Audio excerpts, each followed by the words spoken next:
Namaste and a very warm welcome to Sahana Singh ji from the United States of America. I don't think it will be not fair to leave it without introducing her, but I must definitely admit that she does not need any introduction. She's an alumni of the Delhi Technological University. She has made a career shift to writing and editing after moving to Singapore from India. Articles have come in so many places, from the Reader's Digest to the Washington Post to Discovery, Channel Asia, Straits Times, Swarajya, India Facts, and Mind Makers. She's on the board of a number of non-profit organizations working in the areas of historical research, traditional Indic language systems, and assistance to Hindu refugees. And that is very interesting. I really did not know that there were many Hindu refugees until I started getting into the Indic book world. She has won several awards, of course, including the Developing Asia Journalism Award of 2008. A very accomplished and knowledgeable leader, I must say, is amidst us, and she is using the Via app today along with the Verandah Club. The book has been published by Vitasta. Again, a very good publication. Renukalji is well known to all of us. And the book is Revisiting the Educational Heritage of India.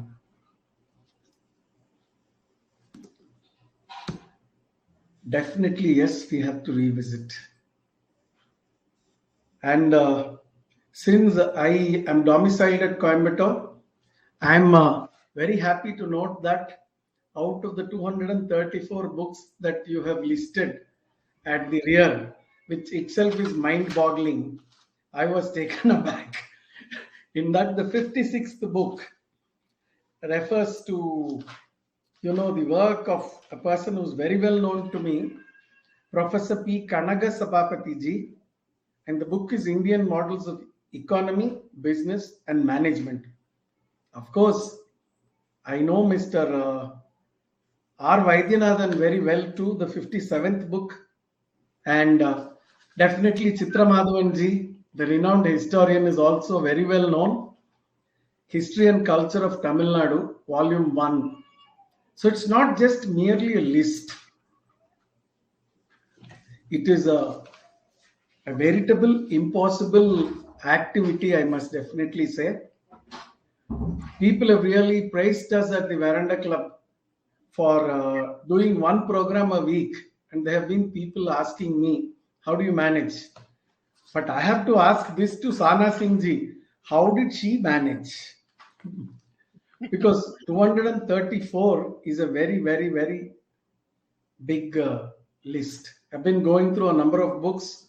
A lot of Indic material has passed through the glass for me, and I must definitely say that this is simply an eye-opener and fantastic.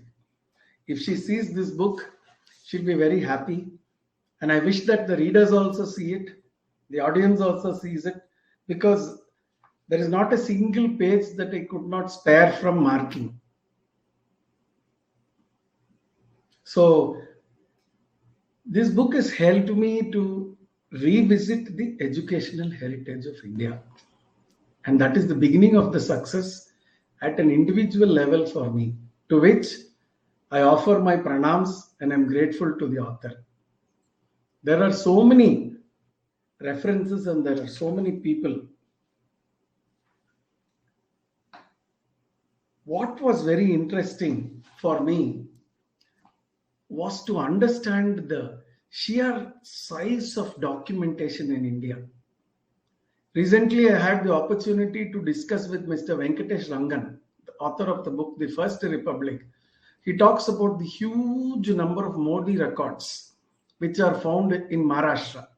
And he was telling me that the people from Maharashtra are amongst the top chroniclers of the 17th, 18th and the 19th century India. And there have been some people who told me that no proper account of Indian history exists. only some philosophy is there, and only Dvaita, Visishta Dvaita, Advaita, Gaudi Sampradaya is there. Everything is on, Basaveshwara or Ramanuja or Pushtimarg or Chaitanya Mahaprabhu or some temple stuff.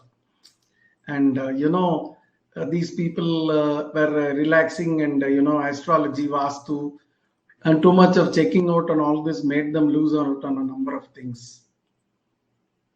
And we've been sold all these things over the years while we were growing up. Sahana Singh has, taken it upon herself to help us to revisit the heritage. So much that, when I read the Vidyadhar Mahajan, he had written about Nagarjuna and the Madhyamika Sutra, the concept of relativity. This is something which I read about when I was about 14, 15 years old as a student of class 8, 9 or 10, while at the GRG Higher Secondary School, which was a very nice school in Coimbatore. It continues to function. And, the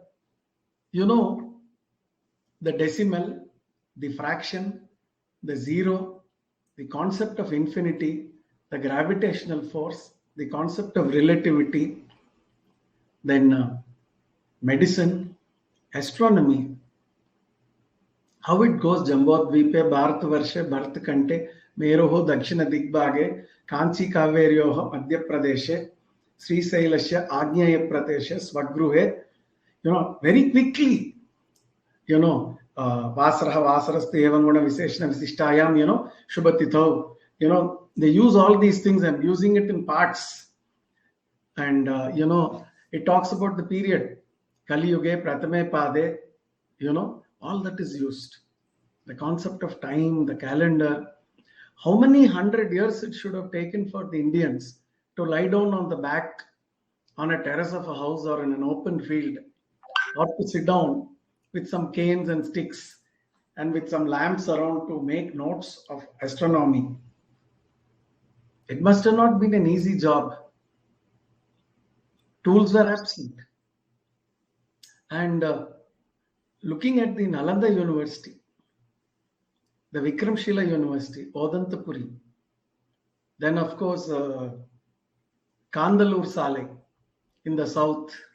In fact, there's a new Tamil novel which is connected with the invasion of Kandalur Sale by Rajaraja Chola, and how some politics connected with invasion. I was urged to read that. I thought I would read it.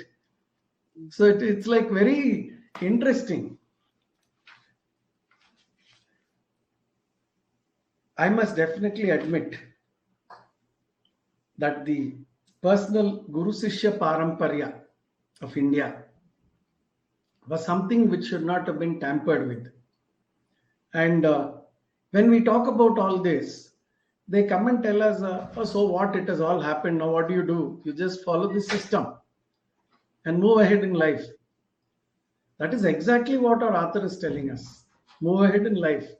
Sanaji is telling us to move ahead in life, but with a caveat. There are so many nice things which are found in the Indian system. See how you can fix all that inside and put it to use. I go to page number 45, the first reference that I wish to place, especially with regard to mathematics. Brahmagupta, Bhaskaracharya, Aryabhatta, so many. I'm reminded of our friend in Bombay, Mr. Chandrahas Halai, another author. But here I see this quote, Leelavati literally means beautiful or playful, based mainly on the works of Brahmagupta, Sridhara and Aryabhatta too. Shows a profound understanding of arithmetic. Bhaskaracharya's work included topics on fundamental operations, rules of 3, 5, 7, 9 and 11, work on permutations and combinations, and rules of operations with zero. They speak of a maturity, a culmination of 500 years of mathematical development. No doubt. Especially When you place mathematics along with music, the sa, re, ga, ma, pa, da, ni, sa, with its permutations and combinations, I was told by a music expert that you could produce 1,23 ragas. So this is something which our elders and ancient ancestors are aware of. And the raga niroshta, your lip will not touch, they said. Sariga danisa sanida garisa. You can observe that. So this is indeed, for a person like me, this book has been a very big eye opener. And I'm coming back once again to page number 97. Fantastic. How do you. Let me open 97 myself. Oh, yes, please, please, please, please. I will definitely. It talks about memory training, an essential element, that chapter, in which, there are so many Samhita Pata, Pada Pata, Krama Pata, Jata Pata, Mala, like that. In Samhita Pata, then Phala Pata, then Krama Pata, then next comes Jata Pata. Then you look at it like, how do you do pairing? A, B, B, A, B, B, C, C, B, B, C, C, D. And then you go to one more style. A, B, Y, Z, B, C, X, Y. See, it's so loose. If the author has made life very easy, I need not go through the verse. But, she has told us how to use it. And then Y, Z, A, B. Then you have, A, B, B, A, B, C, C, B, A, B, C, B, C, C, B, B, C, D, D, C, B, B, C, D. Oh my God, man. It is, I was taken aback. I have no words to appreciate. Then, going back to page number 107. Aswattama's inability, according to Madhvacharya's famous work, Tatparya Nirnaya. Madhvacharya is a great philosopher from Karnataka who lived in the 13th century. And,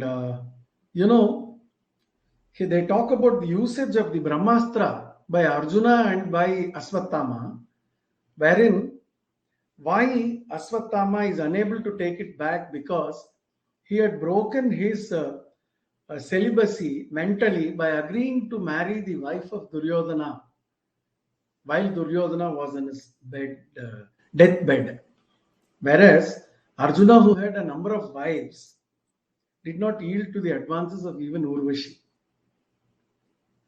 So, celibacy, the controlling of the senses, which is very important in the student days. And having gone through teenage, I will definitely admit, you are celibate, but your mind simply wanders. And this talks about, that wandering, how you, pull in the reins, how you use the stirrups and bring it to place. So, yama, niyama, asana, pranayama, pratyahara, dharana, dhyana, samadhi. All of this is coming. So much of all this. I really do not know what Sanaji has tried to do, but she has succeeded. How would she set out? These will be the questions that I have for her. Even the game of cards has not been let out. Then coming to page number 127, distilling worldly wisdom through fables. The minister implies that even if in studies in science and spirituality could be ignored by a worldly person, one could not ignore moral values, financial and economic intelligence, as well as sexuality. A minister named Sumati said, life is too uncertain, it takes too long to learn grammar. Instead, a way has to be thought out to make the princess capable by giving knowledge, which is simple, concise and pithy. It has been said the study of grammar and other shastras is intensive and unending, while the lifespan of the humans is short. It is better to extract the essential principles in the manner of a swan which extracts milk out of Shira. How true. What is fitting a philosopher student learning philosophy is different from somebody who's learning the Anurveda and other Shastras connected with government. I was thinking of this point while reading this book, and Zip Sanaji comes up with this. And again, going to page number 133, nuances of learning. Secondly, she says it becomes incumbent on us to teach what we learned to the best of our abilities to the next generation of students. It becomes incumbent, we have to teach. Dying without passing on one's knowledge is to die with debt. Correct? She has, and in a similar manner, the debt we owe to our parents, Pitru Runa, gets discharged when we raise our children or foster children and transmit forward the love and values that we've received. Today, there is called a DINK family, double income, no kids.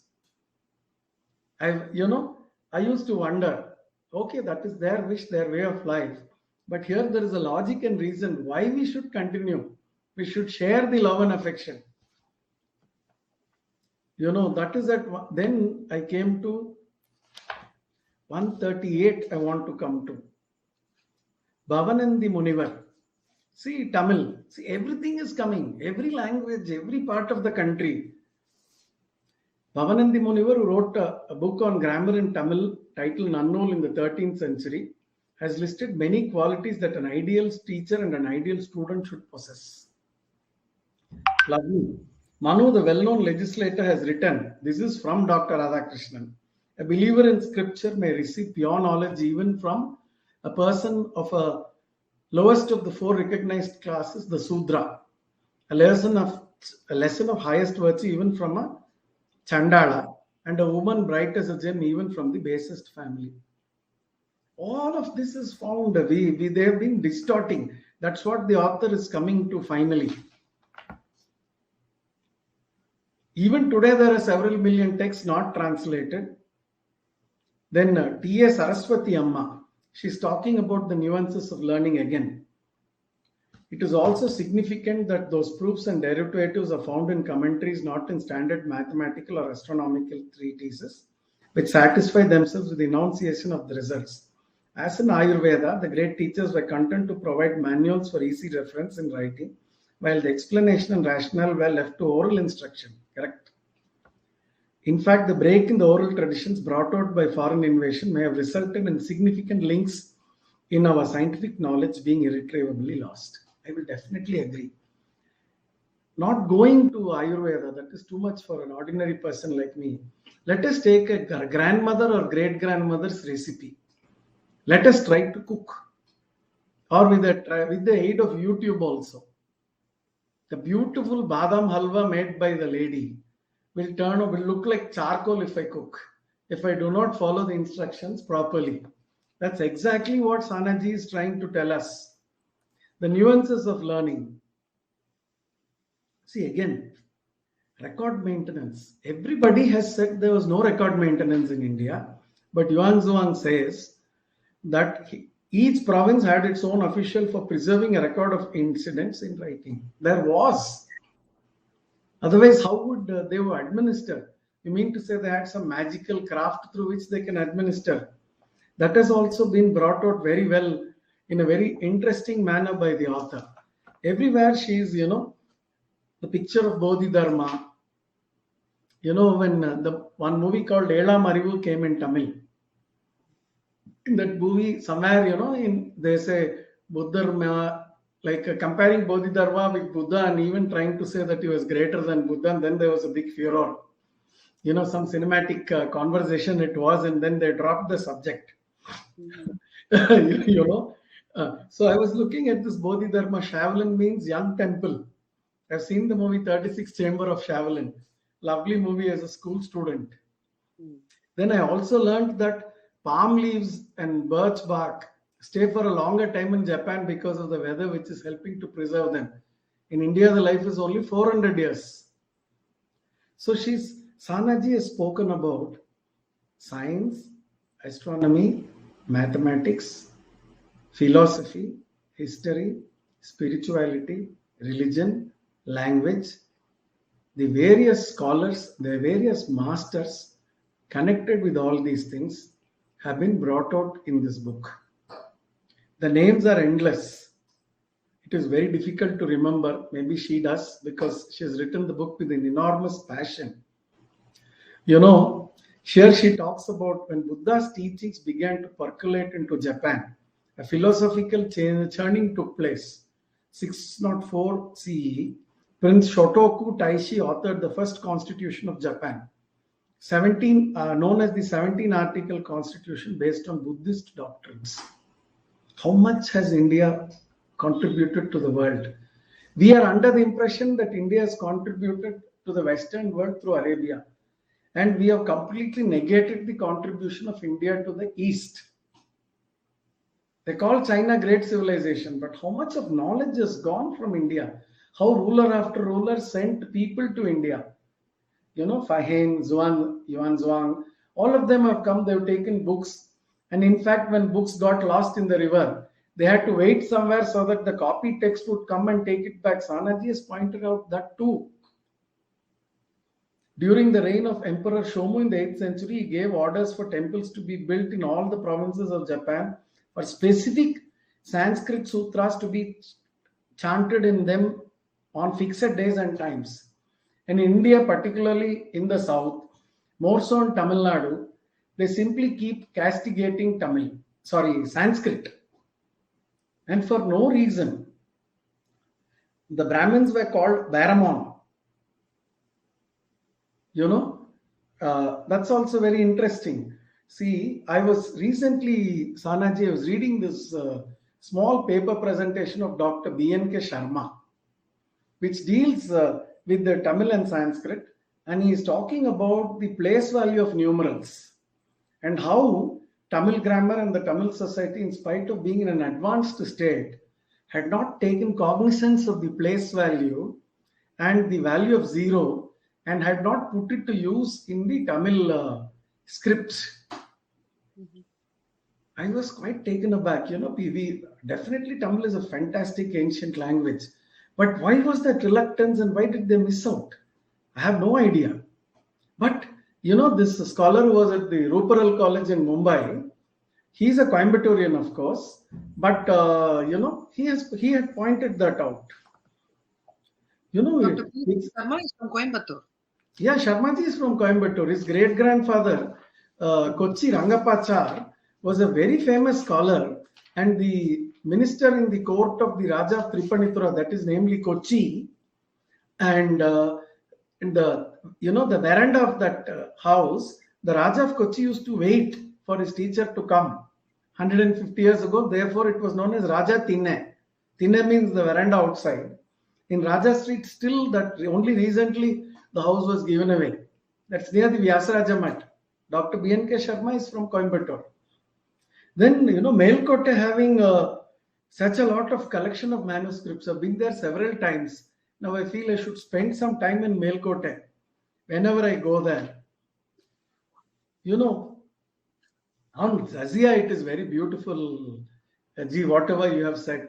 Why did they not convert? Because enough number of people had been converted to Islam. But still, I think the Sultan felt if he converts everybody, the revenue from the Kafirs will stop coming. So after consolidating, they wanted money. So they left the other Hindus without getting converted. Therefore, they could collect jizya tax. Very, this was something, a big eye-opener. Slowly, Islamic occupation gradually lost its character of a total campaign to destroy the pagans. In fact, for less zealous rulers, the jizya was an incentive to discourage conversions, as this would mean a loss of revenue. And this money would again go to the Middle East. A part of it is tribute to somebody whom only God only knows who took the money. Jaipur became second Varanasi because during the Mughal invasion of Deccan, the rulers of Jaipur had collected a lot of manuscripts and taken it away. And looking at Pakistan in page number 210, I was really surprised. in a science class 3 children, it says what will happen if an animal does not take food is the question. Instead, the scholars of Islam have made it like this: what will happen if Allah does not give the animal the food? And it is quite, you feel like only laughing. India had better reason, better logic, and everything else. We look at the second and third Aryabhatta, Bhaskara, and so many other people. Then, of course, Machiavelli, Babington Machiavelli. How England itself was very illiterate when it was trying to impose its type of education in India. This is also another eye opener for me. I thought, I was under the impression that, okay, the rest of it I was happy. Like, I knew that it is, Indian heritage, the Chinese, the Japanese, and the Far Eastern connection. You have brought it out better, particularly China. China is a country which, big country, great civilization is what is written. But definitely those people understood that India was a fantastic civilization, too much of knowledge. So they kept sending people. They came here, they collected books, they took translators, they took scholars from here, kept them there. They taught their princes, their people. So China, and from there it goes to Korea, it goes to Japan, just as how it has gone to the other Far Eastern nations. Very interesting. It is ironic that when India was embroiled in the education debate, England itself was languishing in illiteracy. Sanaji has made it out very clearly. And she's also opened my eyes to the school named Madras College, established by Dr. Bell, that stands even today in St. Andrews in Scotland. The famous golf course at St. Andrews, and the picture of the golf course is found in every other blessed golf course in India. But this picture of the Madras College is something that I'd like to see. Well, what is this about? This is the Indian system of teaching. That's why it is called the Madras College. We only know of the Madras Czechs, bleeding Madras, and everything else. But that's very, very interesting. I was really taken aback. Then she has spoken about Dharampal, Mazumdar, S.L. Bhairappa, the great person with whom all of us revere. Looking at what can today's India learn from our ancient systems, studying professional courses in Indian languages. At the other end, in over half of the poorest of the countries in the world, business and education are conducted in a colonial language, correct? Thus, children in Japan, Korea, and Taiwan can aspire to be engineers, doctors, and business leaders without being forced to learn in a European language. Many people from Japan whom I have met have always felt that English should be taught as a language first before it is made into a medium of instruction. And that is coming in the way of skill development in India. And we are simply blindly taking to English. Some of us are fortunate, but amongst the not so very fortunate, people are suffering. Sanskrit, she is also pointing out that Sanskrit is best suited for developing a pan-Indic technical vocabulary in science, technology, humanities, and law. Correct. Sanskrit is the language which put India today together. Everything which was found in other languages was translated into Sanskrit, and from there the Sanskrit text went to some other part of the country and got translated into the local language. And the same thing happened with all the Asian countries and the Middle East also. Finally, they took scholars from here, Sanskrit scholars, got it separated during the Moorish invasion of Spain, perhaps in the 8th century. Things started entering. Then, of course, until the period of Renaissance. So it is, the author has brought it out very, very well. She speaks about the Fields Medal, often called the Nobel Prize for Mathematicians, won by Manjul Bhargava in 2014, who attributed the method or his ideas to the Sanskrit works of Pingala, Hemachandra, and Brahmagupta. The rhythms of poetry in which ancient Indian scholars, particularly in Sanskrit, wrote mathematical and scientific treatises inspired Bhargava, to discover new ways of working out problems. Therefore, what took 20 pages could be sorted out in a few pages, or maybe just in a paragraph or two. I'm so glad that you brought it out, ma'am. And uh, even in the epilogue, I was looking at, she talks about why all the unfortunate happenings should not be hidden. Why should it be closed and kept? And that is a very good point. Most of the times they say, India is a socialist country, secular country. We should not hurt the minority. She says this minority majority division itself is wrong. Why do you call them? All of us are Indians, first human beings. And then does all this come? See, she says, contrast this with the Holocaust as taught in German schools. The children not only learn about the Holocaust, they also visit synagogues and concentration camps where the chilling details are preserved carefully. The children are encouraged to be adults who accept their Nazi history, to know the undesirable results of dictatorship and persecution, and to forge a harmonious future. Correct. Hats off, man. For this one line, this book is worth 1,000,000 reads. Because it is simply fantastic, because you have to give a right reason, and only a learned and wise person can give the right reason as to why this should not be closed and kept. Why should it be kept open? See, as a person, I get a lot of students who come to me, and sometimes amongst them there are Muslim children too.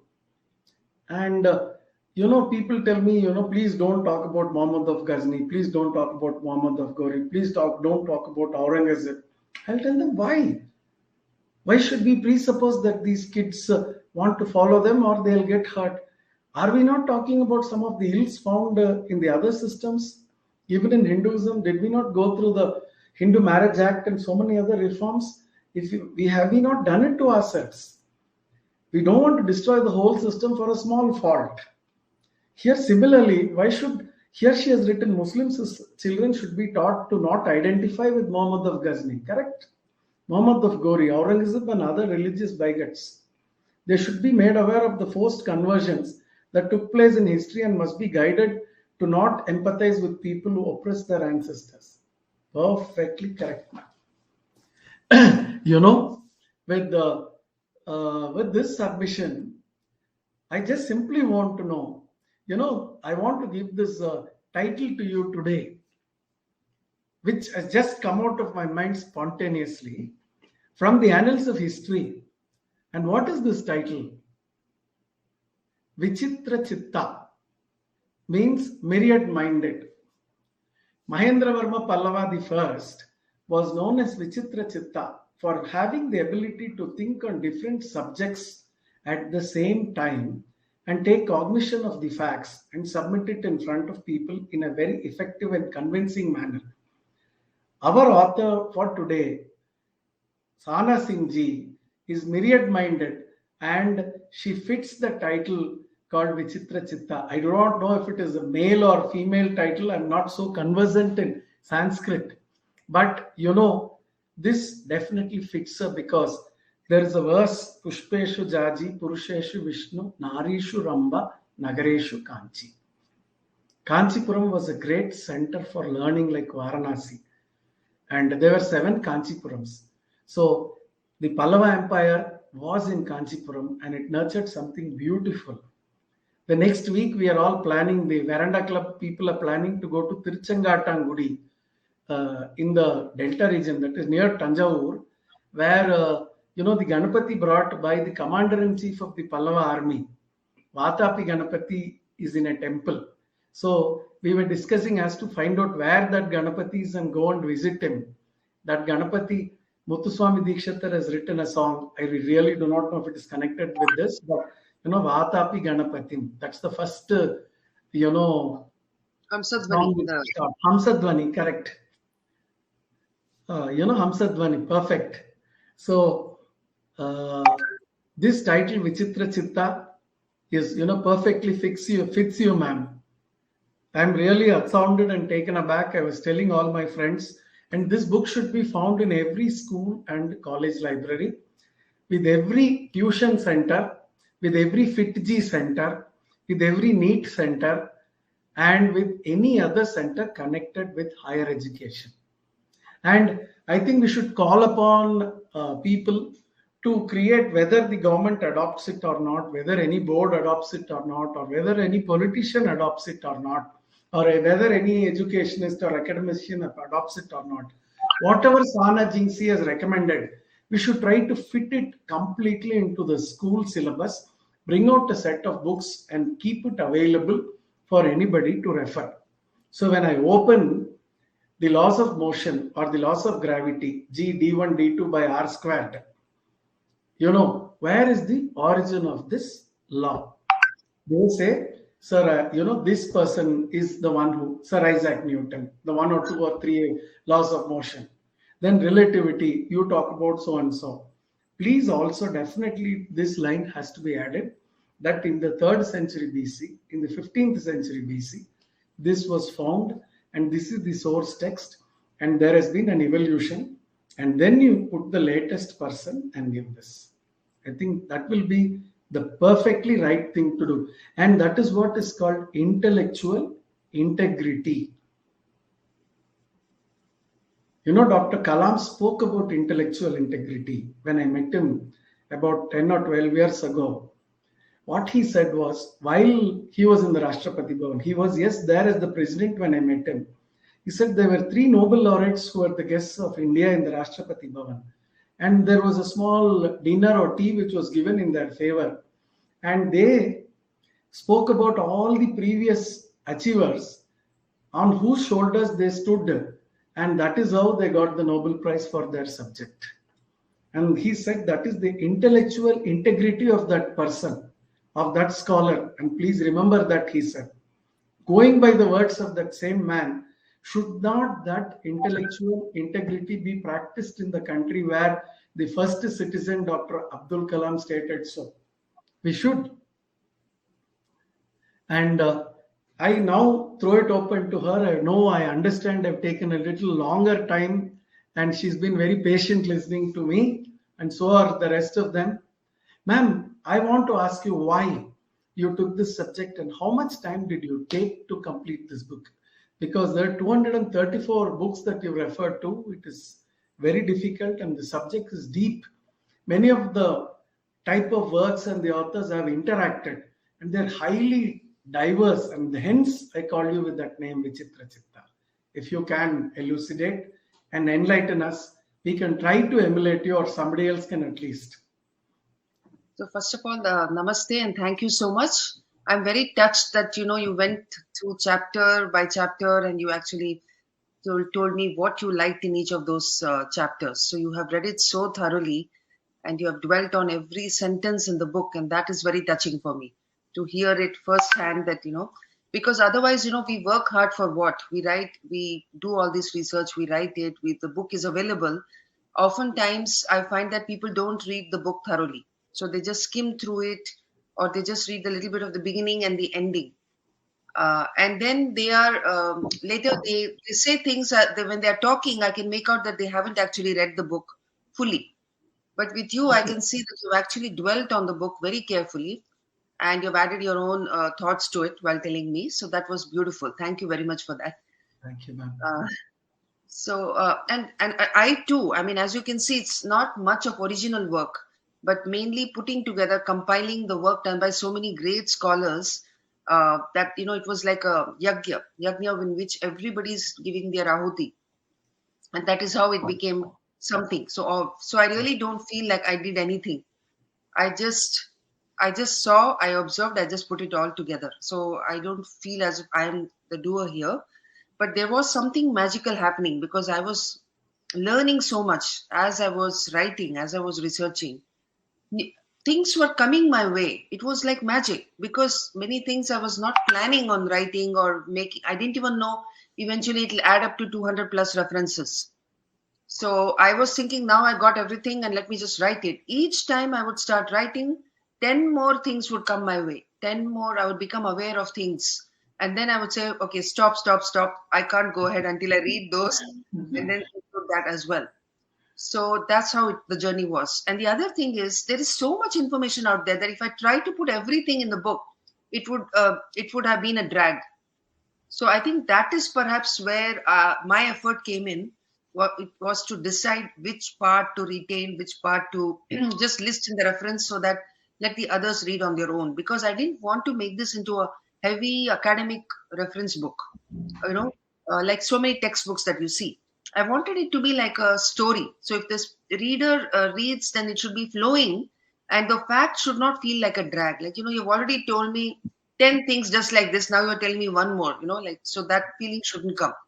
And I was worried about that in the, that chapter on the knowledge revolution, where I'm talking about how Indian knowledge went to the rest of the world. It is very difficult because I have to quote from the source from where I'm getting this knowledge, this information. Because if I just tell you, oh, Indian knowledge went to Greece, Indian knowledge went to east of India, Eastern Asia, people would say, okay, but I actually wanted to put the quote. Where was this found? That's why you'll find that there are big excerpts from different books that I put there. And that is so that you know that this is exactly what they said. I'm not making this up. And you can read it right here. So I did all that. So your question was how and why. I think why or how. Well, see, so the thing is, the prime motivation, if you're asking me, that is one of your questions. I think it's because I moved out of India. So when I moved out of India, first went to Singapore, then I came to the US. So that is, I had to define myself each time, because people ask me, what are you? Who are you? Where have you come from? How do you know this? These kind of questions. So then I have to constantly, became a question of identifying myself. Like, oh, why do you not eat beef? Why do you eat vegetarian? Those kind of things. Why do you worship this? Why do you worship that? So in the process of discovering oneself, I was already reading a lot, learning a lot. So I can't pinpoint one day when I started writing this book. Actually, when I think about it, I've been collecting all this my whole life, all this knowledge, this information, but I never thought I will put it together like this. And then if you remember, I wrote the first book, Educational Heritage of India. That book was the first book which probably took about 2 or 3 months to write, because that was very small and I just put the facts together in that. There's not so much of analysis in it. So that book was like a placeholder for me, that I have put the information, but I have not analyzed it in great detail. And that was always biting me, that I should have gone into greater depth. And a lot of readers wrote to me and they said, we want to know more, we want to know more. And so that journey started during the lockdown. During the lockdown, I was actually not planning to write another book on India's education heritage. I actually wanted to research for something else. But then it was biting me when a lot of people wrote to me and said, it was very brief. Your first book was very small. You should have given more details. So then I started working during the lockdown. I got there was no disturbance. We were not going out anywhere. So that just Zoom calls maybe, that's it. So that is the time I used to put together what I had got. But I should not forget to mention that I had actually been to a lot of libraries before this whole pandemic. I used to spend a lot of time in Austin, UT Austin, where my daughter studied. And whenever I would travel, because I was editor of Asian Water magazine for about 19 years, that was my main work. I was writing about the water sector, water management in different countries. So it gave me the opportunity to go to Europe, different parts of Asia. So wherever I went, I would use the library of that country, always keep one day only for spending in the library. So that's the way I have done my travels. Of course, I couldn't do it in China, because in China, I wouldn't have made out head or tail. But even in places where I couldn't understand, like in Portugal, most of the books were in Portuguese. Even then, I went to the library just to see the titles, what books do they have, and see if I can find the English translation somewhere else. Those kind of things. So I kept collecting these excerpts. So what I would do is with my phone, which has the scanning app, I would scan the required pages that I need. And so I collected a lot of this information, a lot of pages from different books. And I didn't know that I would put them all together one day. So that's what I did during the lockdown. And that's how that book started taking shape. A narrative started taking shape. Of course, it was not always free flowing. Suddenly like memory training, games, uh, these suddenly are independent chapters which are not flowing the rest of the book. But I decided to put them in because it's fascinating. This training as a way of learning how the mind was already trained to retain. Because today, whatever we do, we can't retain. I've just realized that we have become so degenerated that we cannot remember anything unless maybe like a person like you, if you have studied in the traditional way a few years, maybe you have it. Others who have done it, I can see that those who went to a gurukula for some time, learned a bit of Vedas and shlokas, I find that their memory is better. Whereas normal, people going to the typical convent schools, they cannot really retain so much. They might retain some facts, but not the way these people did it. Just say it out exactly as it is. The whole shloka, the whole book. They can remember whole books. That's what the ancient teachers and ancient students were, and the way they looked at language itself. So I had to put the memory training techniques, which I would like to study more, in fact, and the games. The games itself being so educational, this is something that needs to be explored, I feel. So I have put these chapters out there so that if somebody else wants to do more research in this, please take it up. That was the thing. So answer to your question is, I think I took about nearly an year for the second book, and the first book I took about 2-3 months. But even this doesn't encapsulate all the research because it has been going on over the years, whatever I read, whatever I copied.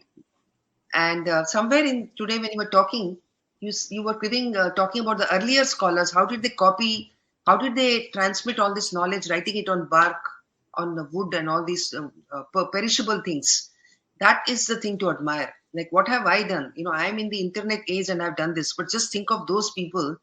How in those days where there's no photocopier, there is no machine, they used to physically copy the books before that bark of wood got destroyed. Before that material got destroyed, somebody would have to make a fresh copy in a new one, in a new parchment or a new medium, so that after the old one is destroyed, this new one is available.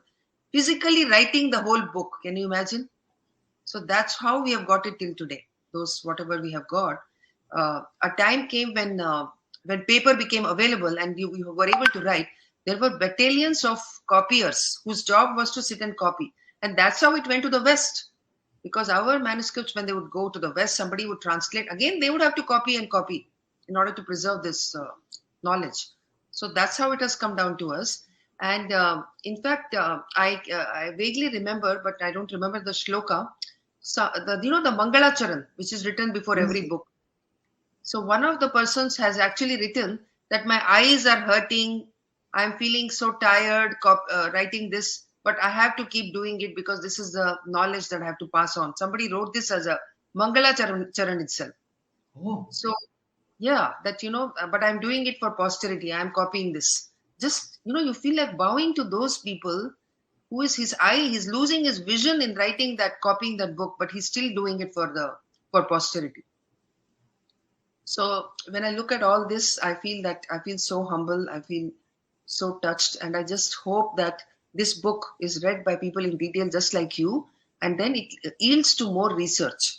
It leads to more research. And then people will perhaps learn foreign languages, Chinese or Japanese, and try to explore what else is available there, which has been the knowledge which has been transmitted to that part of the world. Because since we lost our knowledge, but it has been preserved in other places, we should try to get it from there now. Mongolia, for instance, I heard from Dr. Shashi Bala. So I must mention her name because a lot of her works were used by me in that chapter on Eastern Asia, how our knowledge went to Japan, how our knowledge went to Southeast Asia. I borrowed heavily from her book. And she actually got the highest award from Mongolia because she also made the Mongolians aware of how much how important their legacy is for preserving Indian knowledge. So I think we also need to learn foreign languages in order to know our own history, in order to get back our own knowledge. That is one of the messages that I would like to give. Yes. So it's like really amazing, to pull out Mongolia, because you put the date 1258 AD, the invasion of the Middle East by Mongolia, and how changes took place. And you also have spoken about one particular caliphate which was interested in knowledge dissemination. I remember the book Thousand Years of Islam. I don't remember the author. From one senior elderly, one grandfather kind of a character, Mr. Venugopal, who's no more. I took his book while he came to the Cosmopolitan Club Library at Racecourse in Coimbatore to read, and how things have changed in the Islamic world after the first 100 years. Correct. And nevertheless, by the time it became The Abbasid Khalifas, they were the ones who took a lot of interest in our work. The early years of Islam, that is when they were inviting our scholars to settle down there. That's how Sushruta Samhita got translated. And in fact, our doctors were practicing there in Baghdad. I mentioned the doctor's name in my book. Yes, I saw that. And he cured the Khalifa of some disease. And then he said, okay, whatever book you're using for all this knowledge, please translate this into Persian and Arabic, right? And that's how that later went to Europe and became the basis for their pharmacopoeia. Because now they came to know what are all the herbs that we are using for various diseases. What is this concept of doshas and all those things. And they built on it. I mean, they didn't stick with it. We have to give them credit that they used it to do more research, get more knowledge. But what they lost was the dharma part of it. So Absolutely. They just lost the ethics, the dharma part of it.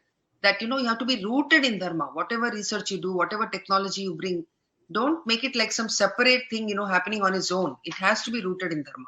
That they did not get, which we were leaders in that area. And I think we are also losing it today. We have become a pale shadow of our formal self. Absolutely. In fact, I like you brought out from where Satyameva Jayate came out. They say Satyameva Jayate under the lion pillar, which was taken from Sarnath, and this was found, written in the Devanagari scripts. And our political leaders never bothered to tell the children in school as to where this line was taken from. Correct. In fact, that itself is something we should tell them. Don't just, have a class on all those mottos and slogans that you're using from Sanskrit. The students should know where they came from and what it actually meant in detail. Absolutely. That's something also we should ask for. Absolutely. I was like, it was so happy. I knew where it came from, but I was happy. At the end of the book, you brought that out also. That was the suspense in the climax for me in this book. It was like going through a movie. And I'm glad that you brought out, like the Western world is talking about ethics, values, systems, intellectual integrity, intellectual property rights, IPR, trademark, this, that, patenting. But finally, they seem to have forgotten to acknowledge or willfully not acknowledge the contribution of people from India, in spite of the fact that they never had to pay something to them for having received that knowledge. And yet, True. Intellectual theft had taken place. Absolutely. Intellectual plagiarism had taken place. Absolutely. When you take any production to any publisher, they'll say, oh, plagiarism, this you've done, that you've done, you've taken from here, you've taken from there, bring this out in the acknowledgement, all that they'll pull us. But finally, their own foundation has been very, very poor. I was happy that the table of elements and valency, connected with that, you put something in. The periodic table. Yeah, periodic table, correct. It was like... I have mentioned Garcia de Orta, the Portuguese, an ordinary person who came from Portugal. He wasn't like exceptionally talented or anything. Just happened to, he falls sick again and again in India. And each time he would find that he's getting cured by some ordinary looking guy who doesn't even look like a doctor. He's giving some concoction and this guy is getting better. Every time getting okay. And if you read it, Garcia de Orta's story, I've just mentioned briefly here. Yes, he was, he literally used all those people and made them teach him. And then he put that in a paper and got it published in the European journals. And that fascinated them. And then they took more and more from us and then built their knowledge. But this is how this guy, Garcia de Orta in Goa, then later I think in Tamil Nadu, He grew all those plants. He made them grow it for him and then it's like his own research now. First he asks them, and then he grows them and he sees the effect, and then he writes about it and he sends it to the journal. The poor guys who taught him, their names are nowhere. Right? Yeah. This is In very. fact, you've written about some Malabaricus something. I was reminded of, I think Eric Van Deed, or I'm not able to remember properly, a book called Hortus Malabaricus, a publication, Yes, yes, in which yes. somebody takes some formula and I think later it becomes some rum or something. I had recently met an industrialist some years, not recently, some years ago, who spoke about a type of rum and connected it with the Hortus Malabaricus and everything else. And Right. I I mean, think, the more we find out, the more you'll be astonished. Like shampoo. Like I okay, discovered after writing this book that even shampoo was actually champi. You know, champi, that champi tail. yeah, Uh, guy. So in India, it was very common that you have an oil massage, then you wash it with the soaps, soap nut, or various kinds of soaps, which they called it champu or champi. And then this guy, when he went to England, that champu became shampoo. It was an Indian, proper Indian, who brought the shampooing culture, the hair spa, hairdressing salon kind of those culture. people never bathed properly for months together. India was known to be a clean country. See, I remember reading some fiction books where they show Europeans going to Japan in the 17th century and looking at the manner in which the Japanese had a bath, and he thinks of his own home and how rarely did his family members have a bath. Oh, really? What is that? What movie is that? It's a book actually. I think the name of his wife is Felicity or something. It's one of those. I think Uh-huh. the James Clavell books, perhaps. I'm not very Okay. sure, but it's a novel. So it was an eye opener. And like what you said, all these spas must have gone out of India. And Right. also, Mr. Rajvedam is somebody whom I know very well. Mm-hmm. I've met him and he addressed a number of teachers in our schools in Coimbatore, and he spoke about the 84,000 year calendar of the Indian civilization because of the climate, weather, a little bit of abundance, Mm-hmm. and not the extremities of nature, and which helped people. You have also given that reason in this book and why. Today we have air conditioners, we have this, we have that to maintain ourselves, and hence we can think. So Mm-hmm. all that has come out really well. The Guru Shishya Parampara and how skills were taught. I think Right. this book itself is a very large index. Though I would not, it will be unfair to call it an index because the book by itself is a worthy read. But, however, the material which is found, Mm-hmm. rightfully like what you've said, ma'am, should be disseminated by at least create a library of the material which you have spoken about, put it in one place, then get about 8 or 10 students from various faculties to cull it out, and then place these subjects in paragraphs and give it to us. Thereafter, go to the textbook markers and publishers, place them there and create a primary text which talks about all this and brings in the continuity. It's That's right. like, I put some rice into the cooker and made. But, we have to understand that there was a rainfall, there was paddy, and how Mm-hmm. it was handheld or machined in the rice mill and brought out and sold. We are now simply eating the pulao. I think the origin of the pulao has to be brought out, or the That's chara annam or rasam sadam, which is exactly what you have said. And I think it is high time. There can be no better moment than now. We are now looking at the Amrit Kal, the next 25 years, by which time, India in 2047 should be a completely developed and marvelous leader in the global arena as not only as a Vishwa Guru, but as everything else also. That's right. That for to be Pacific or to talk about peace is only possible from a point of strength. And to acquire that strength, we need all this.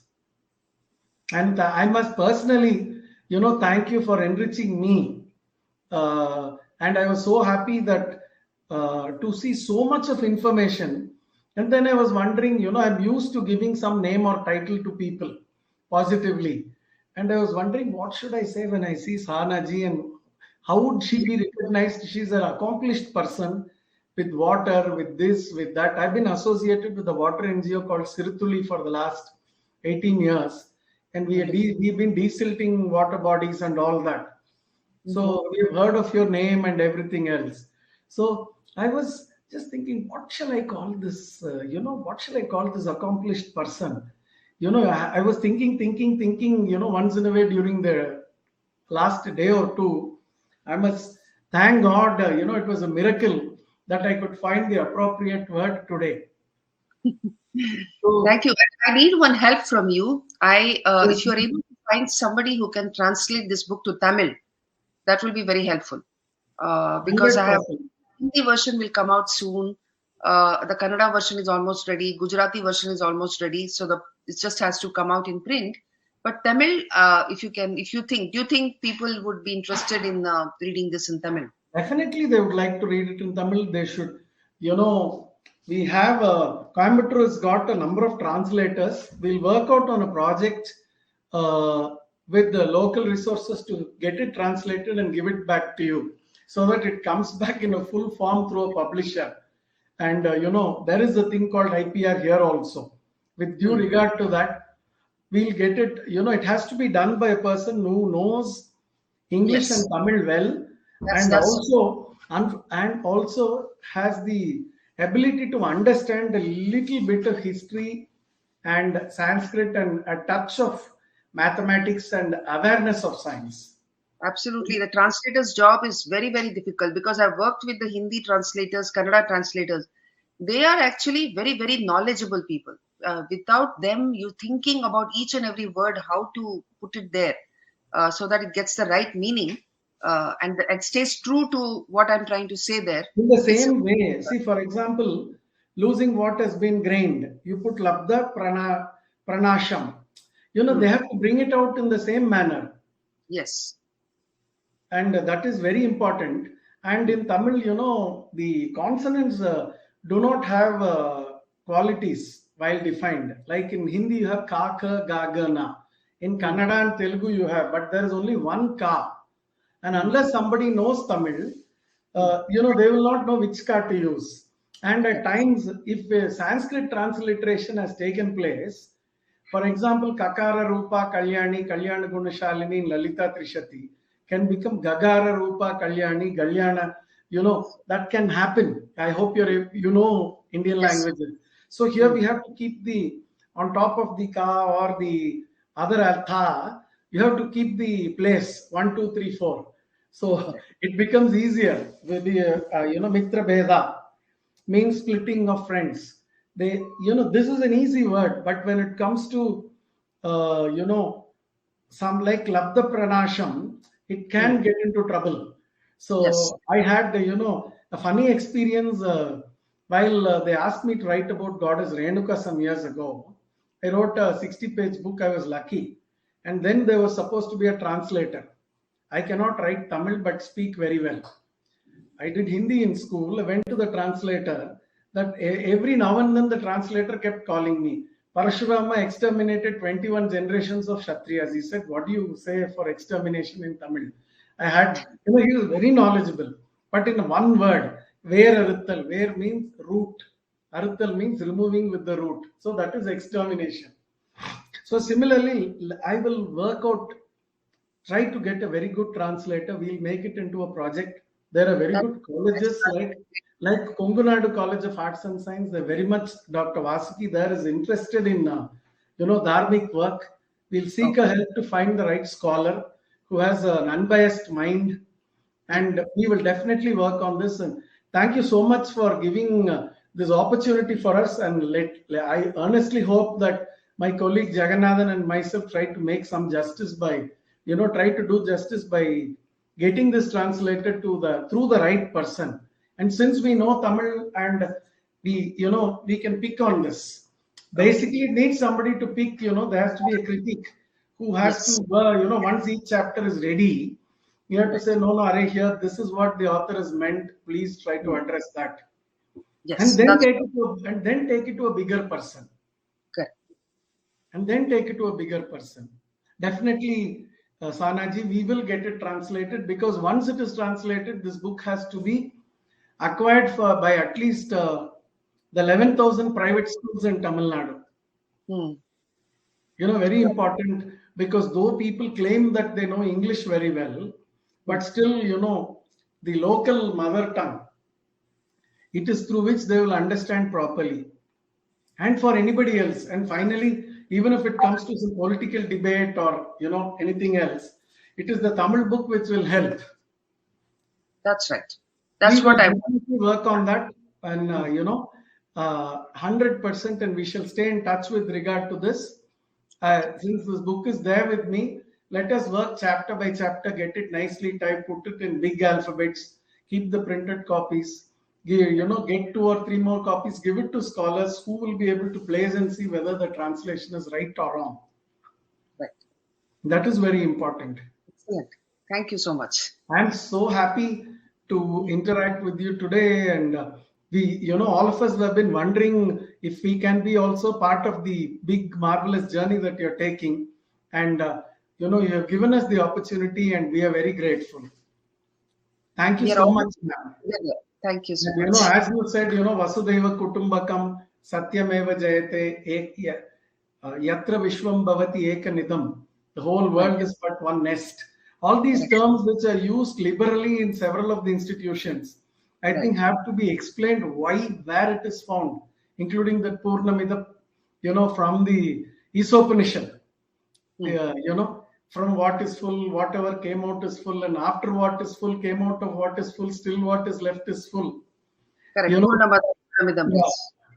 So all that, and how they pronounce, when you do the mantra pushpam, ayatanam veda, ayatanavan bhavati, the oral tradition of that incantation, singing, the musical connotation which helped us to retain.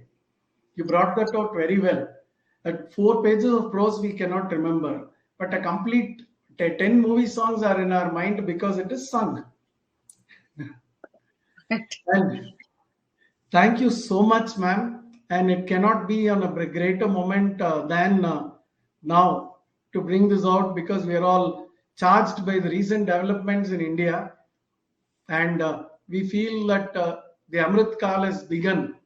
So let us try to do something. We need not work for 25 years, but let us do it within, as at the earliest. And as far as I'm concerned, for the friends at Verandah Club, for Jagannathan and myself, this is the Amrit Kal beginning, along with Sahana ji, and we are here traveling with you from now on. Thank you so much, ma'am. God be with you. I wish you all the best in your endeavors. Looking forward to meeting you when you visit India. Thank you. I definitely want to come to Coimbatore soon, because there are so many luminaries there that I have to meet. I look forward. Surely. Thank you so much. Thank you. Have a great year ahead. Happy Ugadi to you.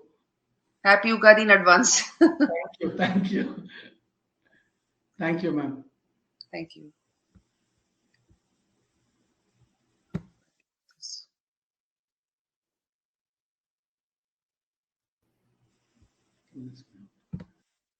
I'm just trying to read the comments now.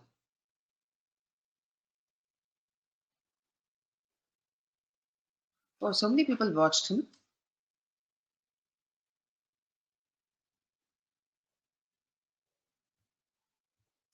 Just reading the comments before I log out. In YouTube, there have been a lot of people watching, I think.